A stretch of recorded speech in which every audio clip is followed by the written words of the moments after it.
This is all part and parcel of the system. And the only smart people in this are the young kids who are not buying it. The young people, will be the ones that end up still fucking suffering. There'll be another shooting next week and another beating and all this black misleadership. Welcome everybody.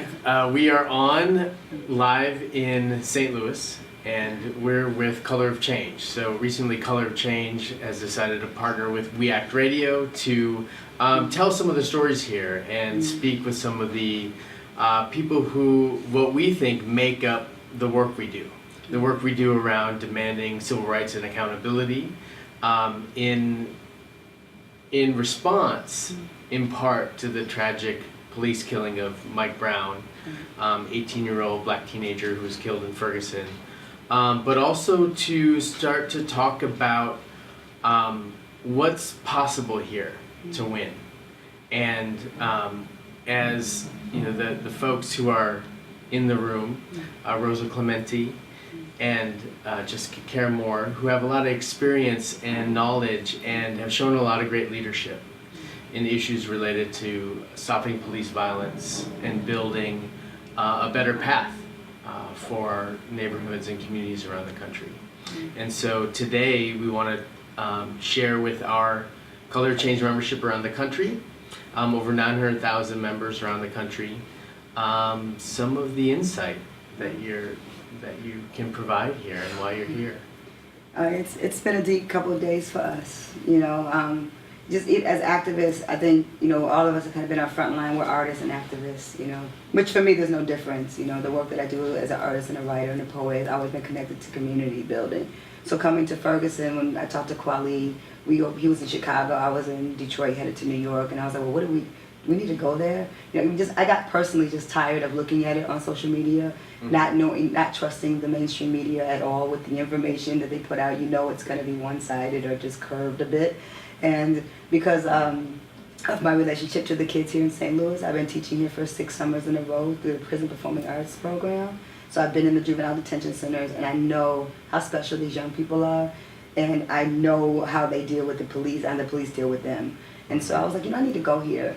And I know some of the MCs that are here, like Murphy Lee and UV, and so we've had good conversations about this division that has been happening for a long time. So Mike Brown being killed has galvanized it, has the world looking at St. Louis or Ferguson, if you will, but it's not a new thing. But it's been deep, because when we went in for the first time, me and Rosa, Kweli, and a couple of our crew members that kind of came through just to support, it was traumatizing within seconds. Like when you walked in, you could feel how heavy the air was, how thick it was, and it was very scary. I had never been in a situation when I felt like I might get killed, like that the police weren't playing, that it wasn't just a friendly protest. It was, these people will kill us if we don't. It was like, don't stand still and don't move fast. That's how it felt. So why that response? Because you would think when a boy gets killed on the street, that the response should be outrage, compassion, that's right, helping, like from jump. Like, why leave him on the road for hours? 6 hours, so, the kids said. Like, how do you think about that? Like, why? Not only is this an inappropriate response, right, but it was clearly a chosen response. Why this? Because he's black, and it's on purpose, because you talk to the kids in the community there, which we got to do yesterday too, for hours, and say, I love you. These kids felt comfortable enough with us walking in saying, baby, we left with I love yous and hugs. There's nobody that gives a damn about them, and they are aware of that. They know that the police force is definitely the enemy in this city. It's not serve and protect the community. It's definitely like, that's the police. They harass those kids all the time.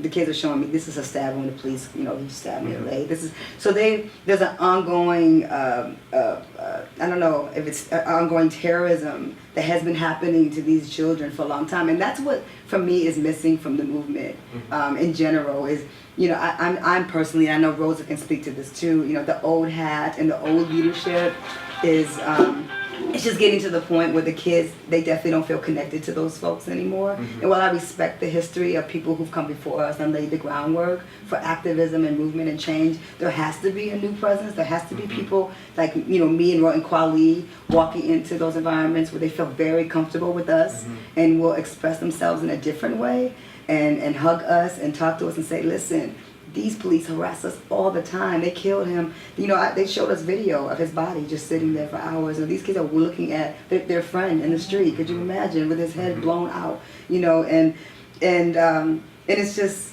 I don't know, it's debilitating. We felt helpless, and then to watch them line up and riot, like, you know, they have on this riot gear for peaceful people. The protesters were so peaceful. There's nobody doing anything radical, honestly. It's like people are just talking. So you're not allowed to talk. So when we sat and, you know, people recognized me or Kwali for a minute and they want to take a picture, it was move. You had to walk fast. You couldn't just peacefully walk. You had to like keep it moving.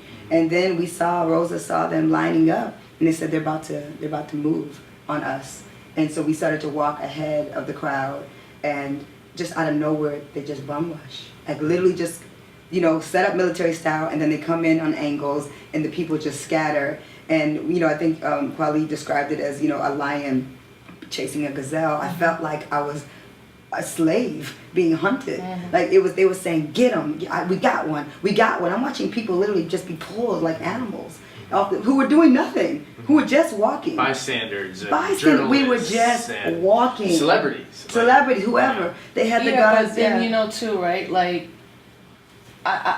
journalists get arrested, so what? That's part of your job. That's part of your job. Like, you have to know you're not special, you know. And I think I'm kind of feeling like, in a way, too, that narrative of some journalists being like, it's a part of the front line. It's a part of the front line where you're a journalist that's covering these type of events. Because even in that situation that we were in, right? Like, who was the gun pointed at? The little brother next to me and the brother behind us, right? Like, even that, right? Children. So, right. So that in itself was, you know, I think the thing about this that's really being lost, and I'm, as a historian and as a longtime activist, what I already see is happening, I mean, and is all this energy, and the reason that this is such a big story is from the young people, and you can already see, again, this black, predominantly male, misleadership class, even nonprofits, Democratic, you know, like, watching the next month of what's about to happen in Ferguson, I could guarantee massive amounts of voter registration drives, some type of peace concert. I mean, this is so scripted. You know, Sharpton comes in, he'll do the eulogy. There might be an indictment. Well, if there's not, give it to the feds. So you basically want the same system that is saying it's so loud to execute a young black man, leave him, black boy, leave him on the thing to give you justice. And what's being lost in this narrative, or the story, is this is about white power. It's not just about the white police. Right. It's about the white mayor. It's about the white governor. This is about the Democratic white governor. Democratic Senator Claire McCaskill, who was on TV 3 days ago talking about, I don't think there's a problem. Yeah, no, it's not racial. It's not racial. It's not race. So if this is how voting is to be the answer to solve what's going on in Ferguson with these politicians who are Democrats, I'm afraid what would happen if Republicans ran and took this over, for real. Because it's essential. So these young kids are basically, they don't vote yet. I mean, I hope if you want to edit, they're like, we don't have time for this bullshit. Like, this is the bullshit. We ain't falling for it this time. My generation, I think, a little bit, we kind of fell for it. I think these young people are like, nah, we're good. And they're ready to die, you know. And I think they were out there. They're like, you know what, kill us. And you know what I mean? And I think that energy was lost yesterday. The difference between, like, I mean, you guys have been here many days. And, you know, we've been here the couple of days we've been here. And the difference between 2 days ago and last night, you know, because after running and being told, get on the ground, don't move, or we will shoot you, and having, you know, rifles pointed at our heads, and, you know, just like laying on the ground. Yeah, they don't care if it's Kwali. They don't know who we are, you know, in the world. And And so they're like, just get down, you black, get down on the ground, you're a protester, and put your hands up for no reason. That context too, though, is within what what we have to look at is then these are working class black people, and there's always a middle class buffer, the bourgeois, and they're about to take this over. You can see, I've seen that. I mean, I hope it doesn't happen. Yeah. So but it's about to are you happen. saying you could potentially, like, this environment could actually bring in a black mayor to the city, a black leadership that... Oh, definitely. I mean, we will potentially see that happen, and then we can look at every black elected official, Latino elected official in this country, and out of maybe, 4,500, maybe 50 are down with the people, including our recent mayor, Ras Baraka. I mean, look, that whole idea that voting will solve the problem. The vote is a tactical tool. You use the vote as a strategy. You use the vote to particularly hold any elected official accountable. Yeah. But for people, and again, this black Latino bourgeois journalism, making commentary, intelligentsia class, I my true belief is that they don't like them black kids. Them black kids. I mean, I'm just saying that's my belief. Yeah. I mean, I have a right. Who is leadership? So you mentioned like your generation bought into it a little bit, and I bought into it. I ran for vice president in 2008. On the hope that at least we could get a third party politic out there, with not clearly understanding that the strategic thing that would not understanding.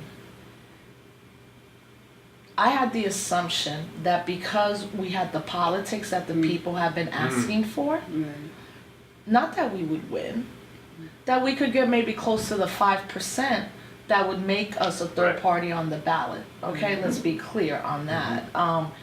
And it was a hard lesson to learn when people who have said this is what we want, have written what we want, then you have a platform that says everything you want we got, let's go. And because of the hype of the political theater, because of the hype of a whatever black president in the future or female president, I think what was lost in understanding that was that the system itself, or white supremacy, no longer needs white people to carry it out. They have people that could potentially look like me, that could look like my husband, i.e. Barack Obama, that could be Hillary Clinton, and then women will gravitate towards that because it's just a woman. And then in 10 years, Latinos will gravitate towards a Latino. And those have become the people that are pushing, or not, are in behest of patriarchy, imperialism, military. So when you look at the amount of black mayors right now, the only mayor that has said anything has been Ras Baraka, and his interview yesterday with the paper he did was excellent. And in the terms of, he said, everything in Ferguson is why we need to change everything as how we as black mayors respond. It was the Black Mayors Conference in the 80s that asked for more police in the community. It's been black and Latino elected officials that have also supported mass incarceration, racial profiling. But it's about bills. who's policing, and and I wanted to speak to it because we have to stop the white. I mean, I'm not a politician. Okay, so I don't I have no comment on electoral politics. Only. The campaign I worked on was Ras Baraka's campaign because he's a revolutionary, and because of Mary Baraka and that being his son, and I know who Ras is as a person. But as far as, so I don't get into the numbers of all that, but I do know that there's a disparity there's a complete disconnection between black youth being criminalized and white cops policing them, and that we have to, as a community, start policing our own communities. Like, it cannot be, there has to be somebody that they answer to in our own community. Because that system that we're talking about is not going to indict the way that we would indict Yeah. immediately. Exactly. The man, the police officer that killed this young man, this could have easily been my child, is in hiding and being protected by the people that we expect to, you know, carry on the the due process. And so I don't have a big respect, or I don't expect that to be the way that it's going to go down. Like, it has to come from us. And I'm tired of young black boys and girls being written out of that conversation. I am tired of, God bless the clergy and the people that want to come in and be peacekeepers.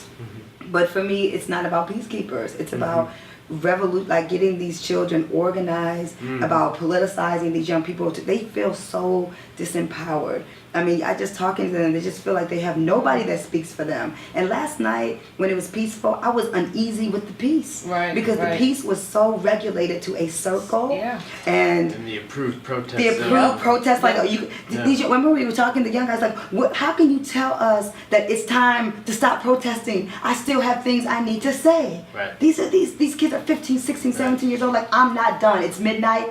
Who the hell are you to tell me go home now and come back at 9 and protest again? And Who protests that way? He said, this is my neighborhood. This is where my friend was killed. I'm still hurting right now, and I want to stand on this corner till 4 in the morning. I got things I need to get off. And we're human beings. This is about controlling these children and making them feel like you don't have any willpower. And last night it was only peaceful because our babies went back to school, and so some of them had to, they're back into the rhythm of life because the schools were closed. So schools are back in session. People who were taking off work are now going back to work now, and it's kind of business as usual. And I didn't like last night because it was, I think I would have rather seen the reality because the police were performing last night. Well, see, that's that links to what I was saying. At that point, they no longer need the police to regulate. Because they got rid of the babies that had all the energy. Yeah. But now it became our folks, that older leadership class that has now completely done the regulating. Yeah. And at any given moment, the police could vamp if they want. If they wanted to. Even if the clergy is like, yo, Mr. Officer. Yeah, you or Mr. Johns, remember when we saw Captain Johnson? And who was talking to him? All the older leaders. And the young man next to me was like, see, this is what they do. Yeah. They use us, and now they want to keep us regulated. Yeah. And now they're talking to the cops, and next thing they're going to be snitching on us. And they're watching the people whispering in police ears and all these little sidebar conversations that are happening. You're looking at and they're shaking their hands and So we talk about an age of participation that I think we've seen in the last few years around activism, is that there is more of a call for horizontal organizing. There's more avenues for participation. I think the Color Change We Act Radio live stream is an example of that. People want to engage, they want to participate, and so there's that's kind of on the ground. Yeah. Then in the air is this consciousness, I think, to a lot of the things that you just mentioned. I think if we had the same conversation 5 years ago, there'd be probably a lot of listeners be like, but that doesn't really happen. Maybe sometimes. Right. But the more people are seeing, we went from, this week, the investigation is open for Marley Graham, young man who was killed in New York. Eric Garner's investigation being pushed forward. We just had the indictment of Theodore Wafer in the Renisha McBride case. And this was all in the last 2 weeks. Yeah. And so given that it's in the air, and we have the structures and mechanisms on the ground, I think the infrastructure is there for deeper participation. Now what? And so, because it sounds to me like a lot of the conditions are made to close some of these disconnects, and to actually build a architecture that can lead to more outcomes, like we saw in the mayor's race in Jackson. Rest in peace, Chokwe, and the mayor's race in Newark, which was a product of decades of organizing. Yeah, that's right. Raz has been coming up since. He's been running for mayor, for shorty for mayor. And so I think it would be it would be a disservice to the listeners and to the young folks just by saying, oh, look at this one mayor, this example, but like in building movement in this new era, how is movement actually built? And where and what is a new imagination around Black leadership? Well, I think it's really beautiful what you're saying because you're mentioning other cities. And because we're in St. Louis and I live in Detroit, you know, which is going through a lot of transformation right now. And has, you know, we've lost 3 people have been killed in Detroit in the last month. You know, and Detroit's had a Black mayor for how long? Oh yeah, well he's going no more. Yeah. You know, and then that's traumatizing for me because I'm a Coleman Young baby, Yeah. and so I've never imagined a Black city, like Detroit, having a white mayor. Right. You know, and so. And so here we have Duggan now, which is interesting. You know what I mean? It's interesting that Black people voted for him too. It wasn't just white folks because it's 84% still a Black city, but some of them that's voted turn out as well. Because all my white neighbors in gentrified downtown and midtown that they call it now, they're renaming all of our streets. And it's definitely a colonization that's happening in Detroit for sure, and the poor are being forgotten about in the neighborhoods, and so there's no difference between for me. Ferguson or Detroit or Chicago or Brooklyn or New York and Atlanta or whatever, is that we have to find this way to have a global or definitely a national and then an international conversation about the attack on the poor in this country and the people who don't have access to the same education. Because a lot of it is just that. Like when I'm working with kids in juvenile detention center in St. Louis, some of them just can't not read.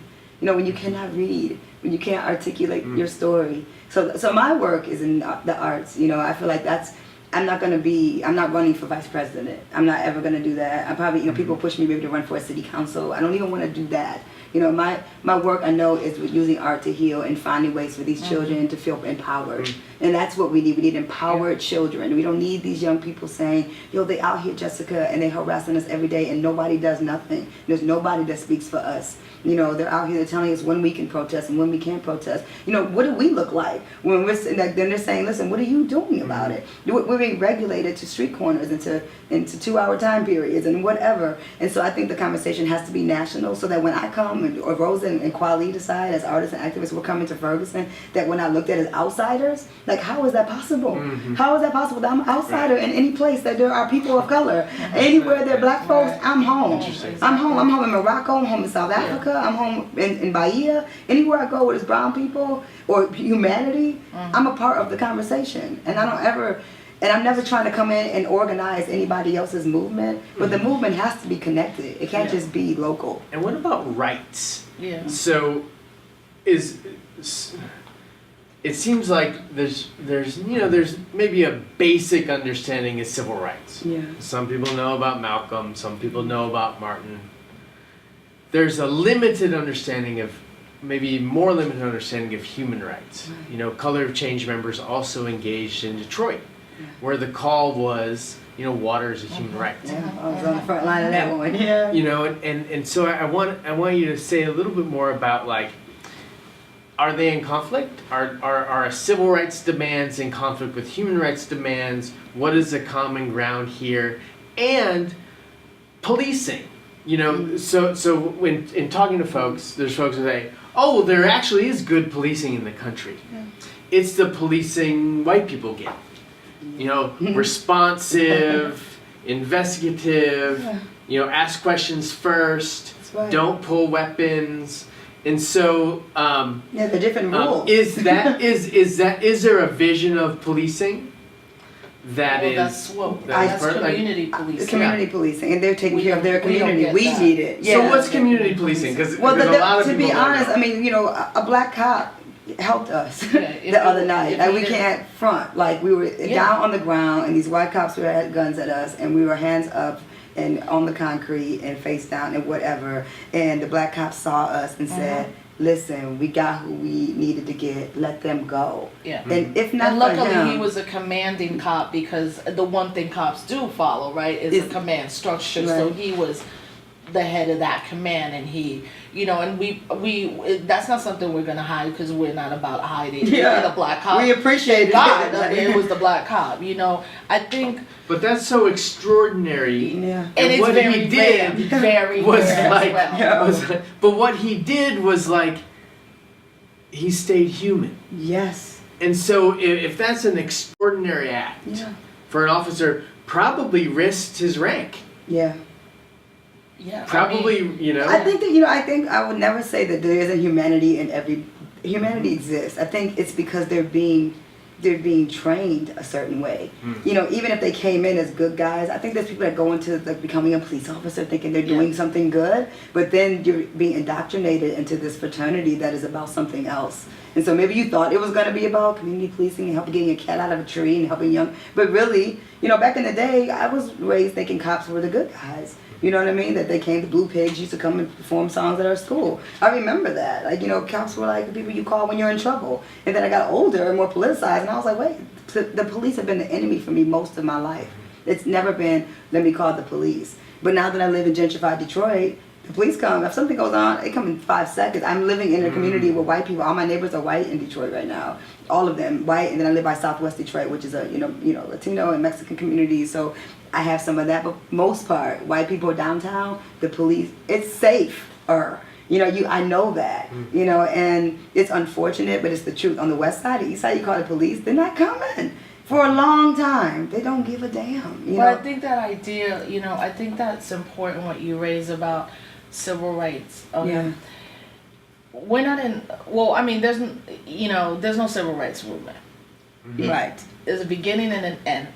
As a historian within Black Studies, I am clear on that. And I think that's an important thing. Now, this issue of civil rights, the issue of civil rights is a legal issue. That's a legal claim, right? So even when people look back at from 1940 up until most historians would say 1968 ends the official kind of civil rights movement, right?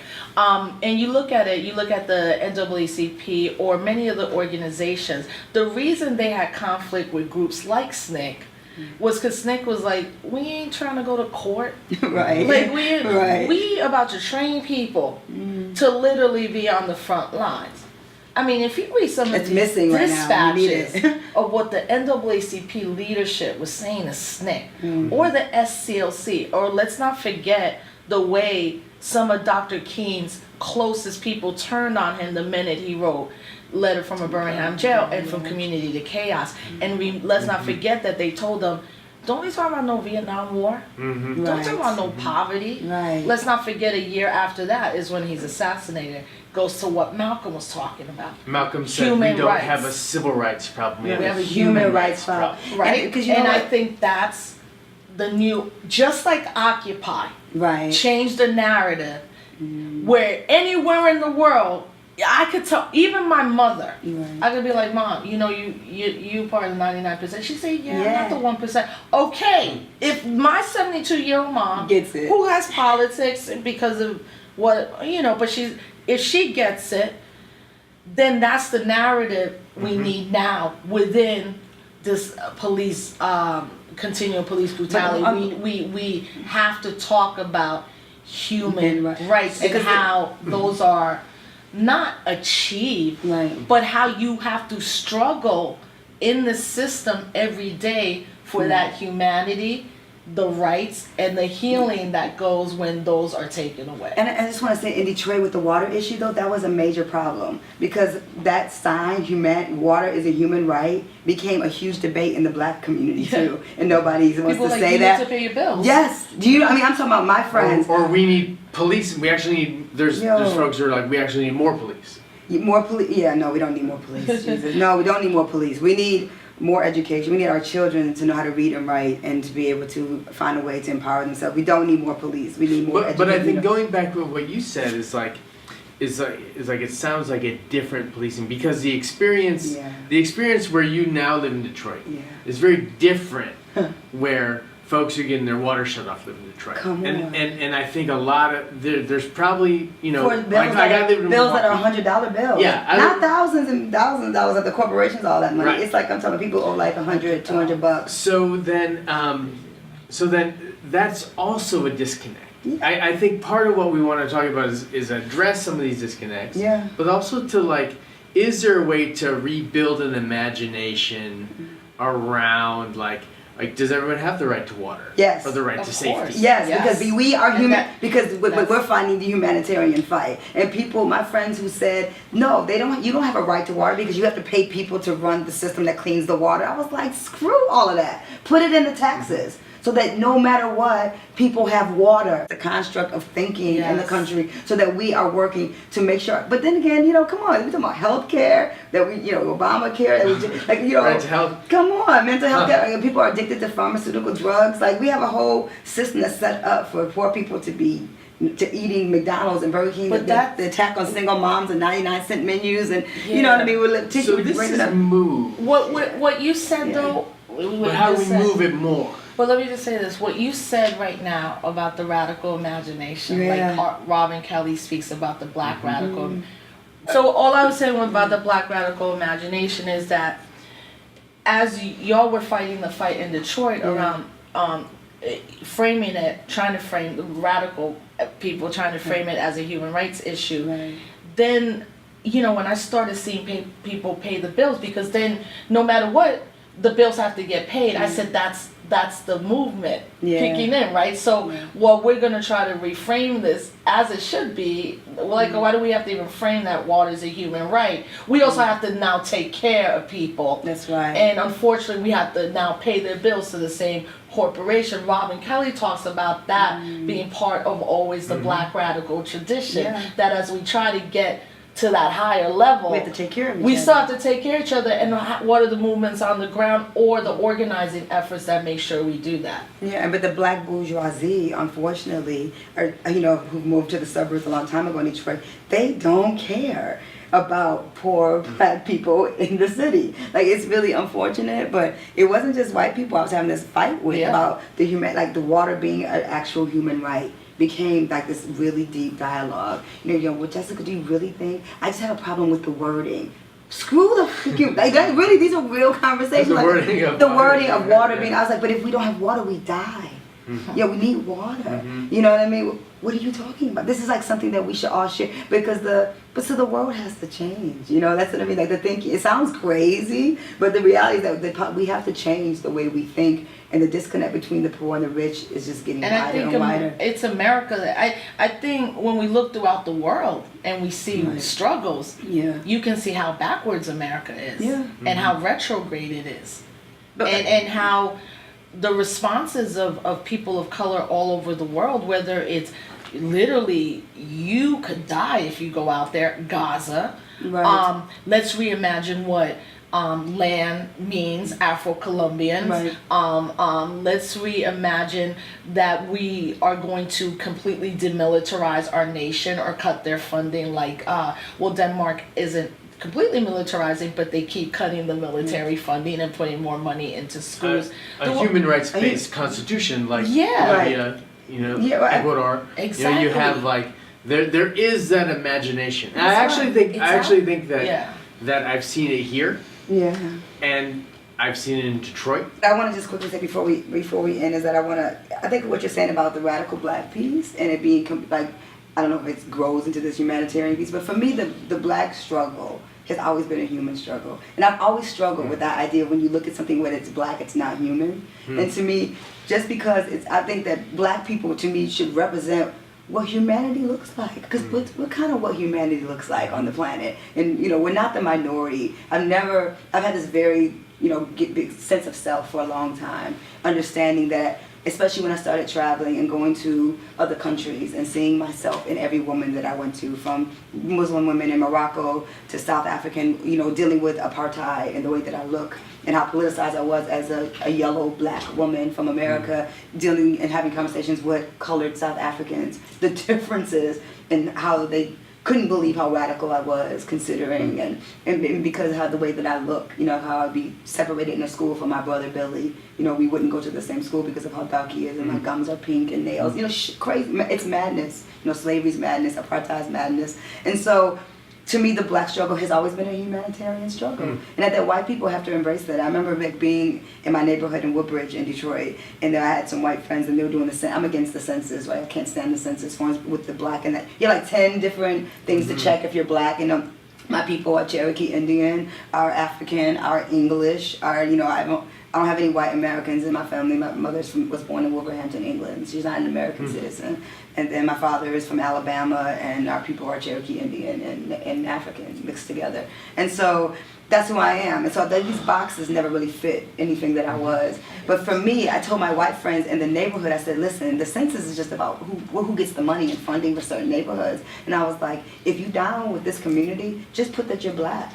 You know, stop saying you're white. I was like, just put you're black. Make the community even blacker. You know, so my white friends, like, it doesn't matter what this is. This don't matter. It's like, what's up with your heart right now? How you feeling? Like, you know, how you feeling about this neighborhood right here? So just like claim the black, like the white people can tap into their blackness, and then we say, you know, we're all part of the connected to the. We all know everyone came from the same damn place.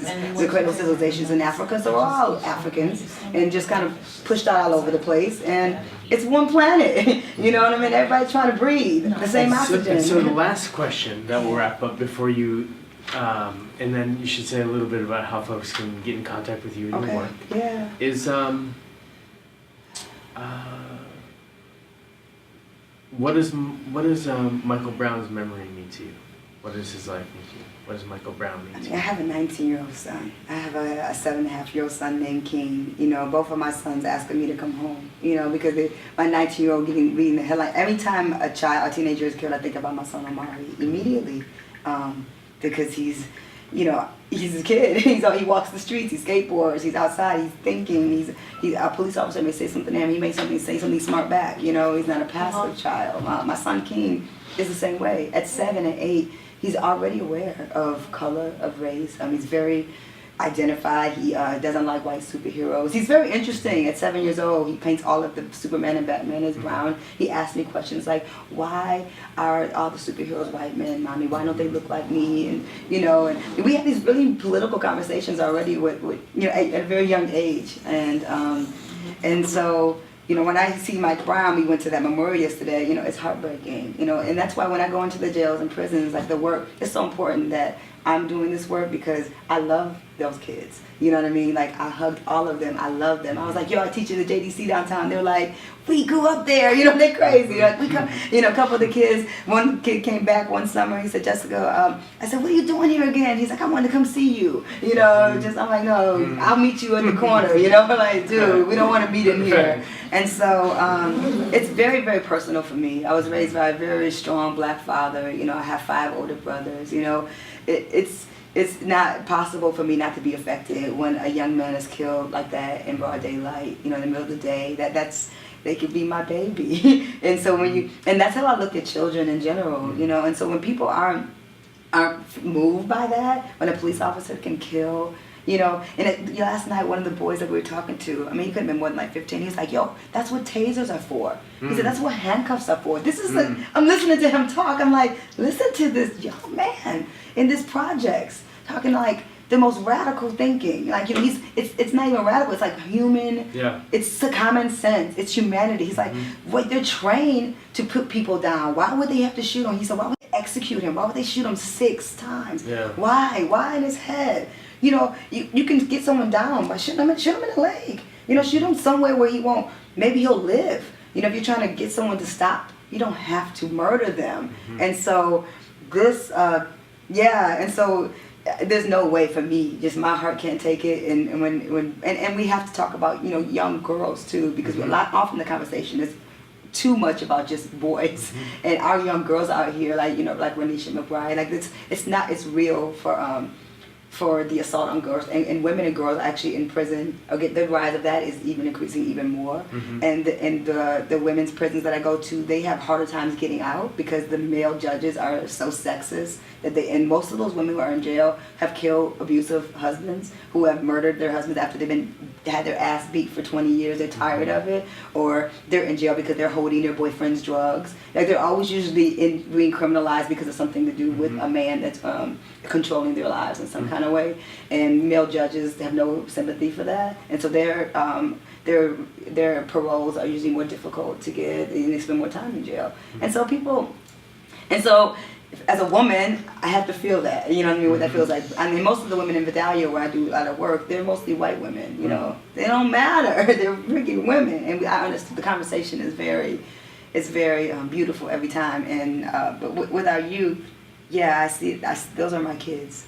So if we're not if organizers are not looking at those kids as their children, it's the same reason why my son hasn't been in a school in the next couple of years, because I won't put my son in front of people that don't love him. So if the classroom is not a classroom that is ordained in love, you love my child, you can have my child for 6 and 7 hours. My son is very precious. You cannot have him for 6 or 7 hours in a day if you don't love him. If I don't think that you'll stand in front of a bullet for him if somebody comes into a classroom, that you won't be like, you know what I mean? If you're not gonna be like, oh, King's gotta go.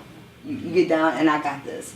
If I don't feel that, then he's not going. And I'll raise him outside of the system, which my son has been raised outside of the education system. And I'm in Detroit. So I either been paying for private or he's gotta be in an independent homeschool situation. And because he thinks.